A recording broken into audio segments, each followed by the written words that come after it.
Welcome to a new episode of Real People, Real Stories podcast. Thanks for joining to hear another inspiring real life story. I'm Rena, your host, and today my guest is Karin from Germany. Karin is a former professional athlete who later built a career in finance at European Central Bank. In this episode, we explore her journey through high-performance sport and into the demanding world of international finance, the choices that shaped her path, was it like moving between two very different high-pressure environments? Hi, Karin. Hi, thank you very much for having me. Thank you for joining and for agreeing to share your story. I would suggest to start from the beginning, how you went into the athletics. What type of sport did you went to? So I have been doing sports actually my whole childhood, and I tried different types. I tried dancing, I have tried tennis, but then when I was 11 years old, I have decided to play squash. I come from Slovakia, and this sport is actually not very well known in my country, so it was quite difficult to find somebody who would train me. So already in my childhood or teenage years, I was traveling quite far to have these trainings. It was very interesting because we were a small community, which meant that everybody knew each other and we were helping each other out. And when I was 11, I started to really go deeper, and I found passion towards this sport. Squash is quite demanding, and it required a huge amount of discipline. And this is exactly what I have learned very early in my childhood, that you need to really have a huge amount of discipline, learn how to do things even when you are not really in the mood. And I think that's what helped me on my journey also, how I managed to then come into finance and into a high pressure job, because very early in my life I have learned what it feels like to do things even when you don't want to, how to work on yourself even when you don't want to show up.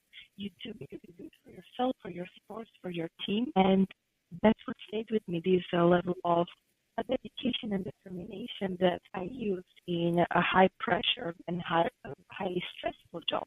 So it's definitely skills that helped me to shape myself. And I have done squash for approximately 9 years, so from 11 to until when I went to university, and then I had an injury, so I had to step down from professional sports. I was actually a Slovak champion in the junior championship in Europe. I was quite on a higher level too, so it was amazing to see the people who are also driven by sports to really build friendships all over Europe, and with some of the people I am still in contact with, which is really amazing. And that's how I have shaped my teenage years, and this level of high achievement then stayed with me, and that's what helped me to really come into such a high-paced job.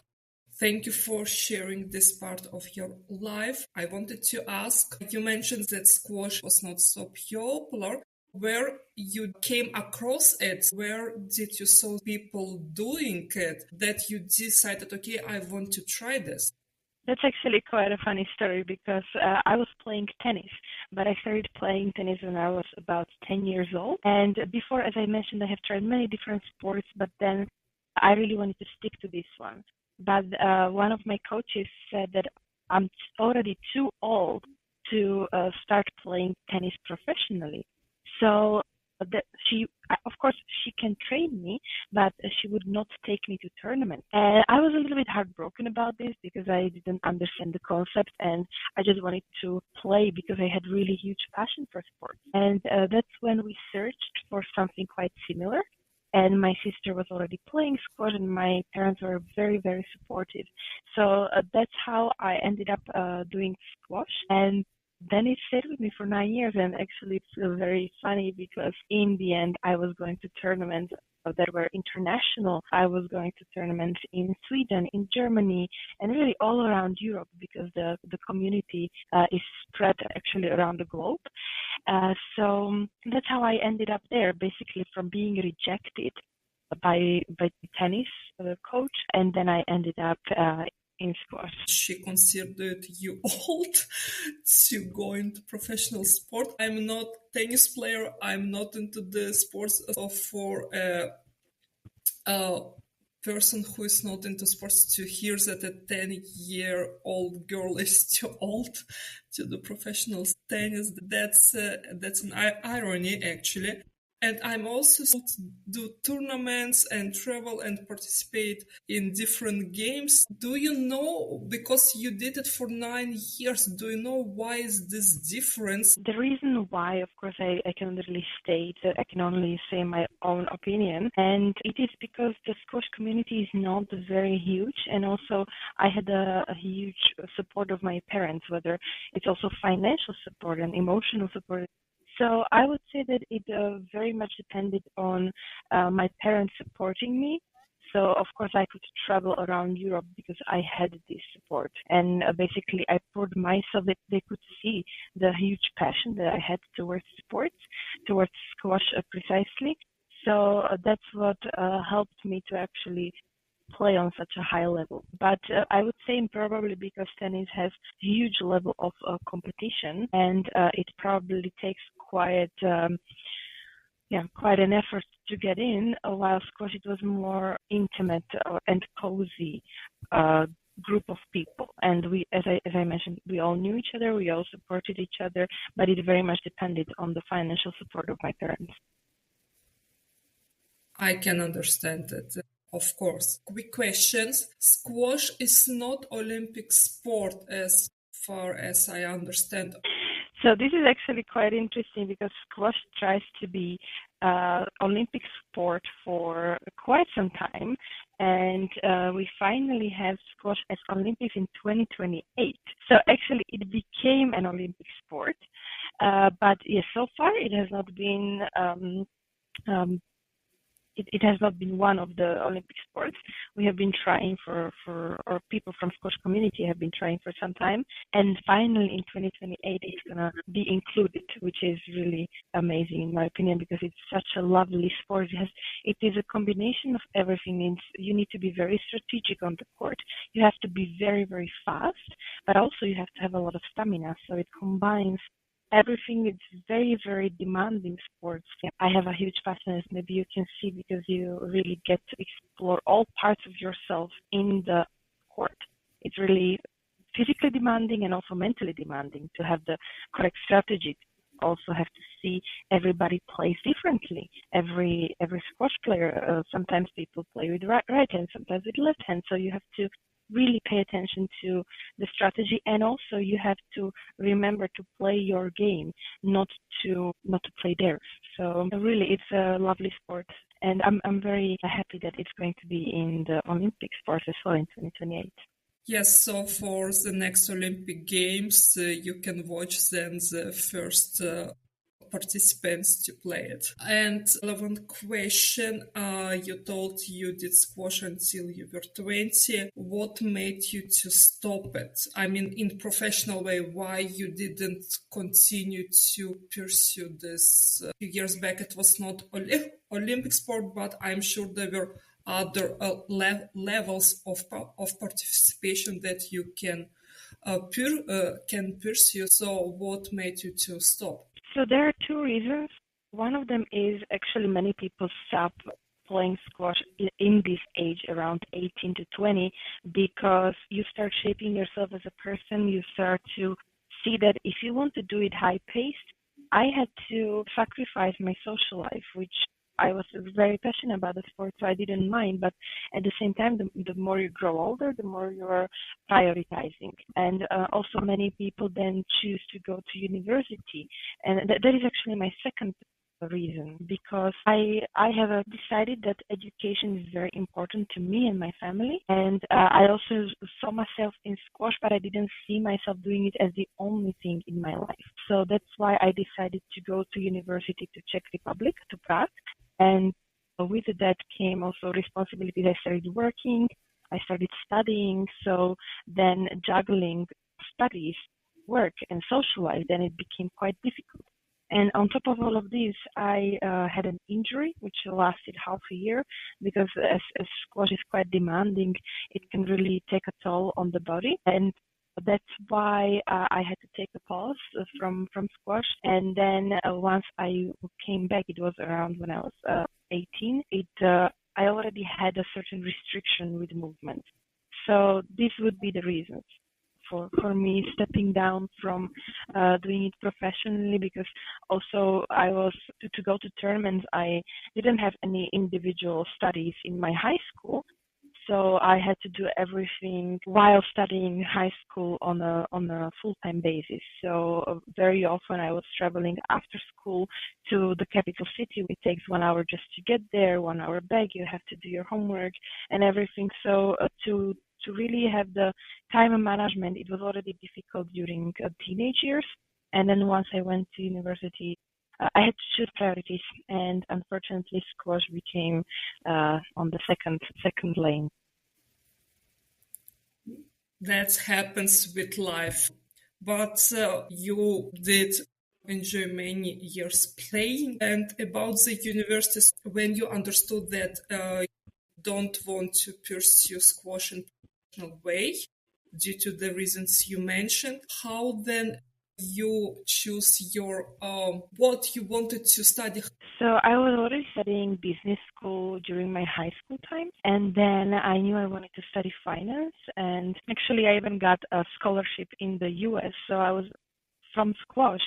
So I was even considering going there, but then it became clear that the finance is quite good in Europe. Also, the school system in Europe is something I prefer. And I wanted to go to Denmark, and somehow then I ended up in Czech Republic because they had the specific studies I wanted to study, which is banking, which I didn't find even in Denmark. So that's how I ended up in Prague, in Czech Republic, also with my best friends. So it was really a lovely time to just, also the city, I'm not sure if you have ever been, but Prague is my favorite city of all. It really has everything. So I have chosen banking. It was quite a natural selection for me because I was always good with numbers, and that's how I chose to pursue this dream. And also that's how I ended up in a bank, in a European Central Bank. And as you mentioned in the beginning, this high pressure sport, that all the things you mentioned about squash and the training and to be always there. And so this all shaped you, of course, and also helped you to transition to banking. You can apply those skills to this other high pressure environment, as far as I understand, correct? Yes, definitely, because while playing sports, it's also very much about time management, as I mentioned, because especially when you go to tournaments, you have to really understand what are the priorities, how to manage your time, how to manage yourself. I learned very early on how to take care of myself, how to be individual, because I was traveling to these tournaments very often, either just with my friends, sometimes alone. Sometimes my parents took me, but I had to learn how to be responsible quite early on. And also these skills that you learn of being resilient towards stress, it always helped also in, for example, interviews, or now I'm in finance, and at the end of the year we have the closing. So it is something where I know how to work in such a highly stressful environment because I took all of these skills from sports. And also many of my colleagues were they were playing either professionally as well, a certain sport, or at least they were really training on a regular basis some type of sport. So I could see also in my environment that many people benefit from having sports in their teenage years. That is very interesting that many colleagues of yours were also into the sports, and all you together ended up working in the same environment, in the same field of banking. Do you enjoy what you're doing? So I have definitely enjoyed making myself into a professional person because in European Central Bank, I have been there for 4 years. And I have had amazing colleagues and also mentors and leaders, which shaped me into becoming a person who really is analytical. I also had projects where I was changing the workflows. So I was automating our workflows, which then helped me understand how these projects are structured. So I definitely enjoyed being in the position. I have met amazing people who really helped me on my way. And now actually I'm concluding my work in European Central Bank. So it's going to be exactly in 1 month that I decided to quit. And it was a really difficult decision because how do you leave such a prestigious job, right? It's a European institution. It's a safe job. I had lovely colleagues and everything was working for me very well. However, I have found out what my passion is, and now I'm going actually from a world of finance, this high-paced, high-achieving job, to coaching, and I have also written a book. So it's more going from financial and analytical place to more creative place. So I have definitely enjoyed my time in European Central Bank because I have learned how to walk the corporate life, how to be structured, and this structure really helps me in every part of my life. I learned how to have amazing time management, prioritization, and all these different skills that are coming either from sports, either from corporate life. And now I'm stepping out of corporate life and I'm going towards creative journeys. So actually, yes, so I have definitely enjoyed, and now it feels like I'm going from one end to the other. So it's really this 180 turn, and I'm going to use all of these skills that I have learned in finance because it really makes you understand yourself and also do things more structured, more analytical, and I can build the foundation of my next steps of my business to then in a very efficient way. And then yes, I'm going to more creative stuff. So my path is going to include coaching, writing, and yeah, let's see what comes up for me. Sounds very exciting, and I wish you good luck on your new journey in the new year. Actually, it will be January 2026, so it will be literally new year and new chapter of your life. What about squash? Do you still do it as a hobby or? So I actually do it in European Central Bank. We have the squash section. So I have actually joined the section and I have done several tournaments with them. So this is really fun to be able to revisit the sport that I have been doing my teenage years. And it has been a blessing because your body doesn't forget the sport. However, I don't practice it on a daily or weekly basis because I can really see it on my body that it's a quite demanding sport. And I have now chosen different sports like yoga or more peaceful sports. So especially I have the injury that impacted me, and if I don't do this type of stretching or yoga, this injury is back to my body. So that's why I have chosen something more grounding for the body. So I don't practice it on a regular basis, but from time to time I do show up at the tournaments, and it's just so much fun. If you have ever played it, it's really a tough one. And the passion that you can have, especially when you have an opponent who is approximately on your level, and then the adrenaline of just trying to win, and you are not sure whether you are going to or not, and then really the stakes and they are too high. Of course, it can be stressful, but when you do manage to win or when you really are proud of the game that you have played, there is no better feeling. Sounds amazing. I wanted to ask if you want to share some words of advice, encouragement to the listeners before we end the episode. So I would say that it's very important to choose your own path, because of course there can be sometimes expectations or pressures from your peers, your family, and I think that's what's the most important, to show up for yourself and really do it from your heart. Find the passions to what it is that you really truly want to do, because I could see that when I was doing things that are coming directly from my heart and I'm following my own intuition and my own path, everything goes effortlessly. All of it. If it is a squash, if it is now, for example, coaching or writing, when it is coming directly from inside, then I feel like the universe gives you the right people and the right opportunities into your life. So that would be my tip, to find out what it is that you truly want to do, and then also celebrate yourself for things that you are doing for yourself, because very often we are, especially as I mentioned, I am a high achiever because of course I was doing squash and then I was in a high achieving job. It's important to reflect on the journey. It's important to realize all that we are doing and celebrate ourselves for it and allow ourselves to have fun, whether it's in allowing yourself to do things you love or just seeing the opportunities in your life in different things. And also, if you have some challenges in your life or lessons that you are learning, be patient with them, because they are there to teach you something. And sometimes we think that the life is going against us, but everything is happening for us. So it's important to realize that on this journey we are there to learn as much as we can about ourselves and just enjoy the ride. Thanks so much for your advice, and thank you for sharing your story. And again, good luck with your career path.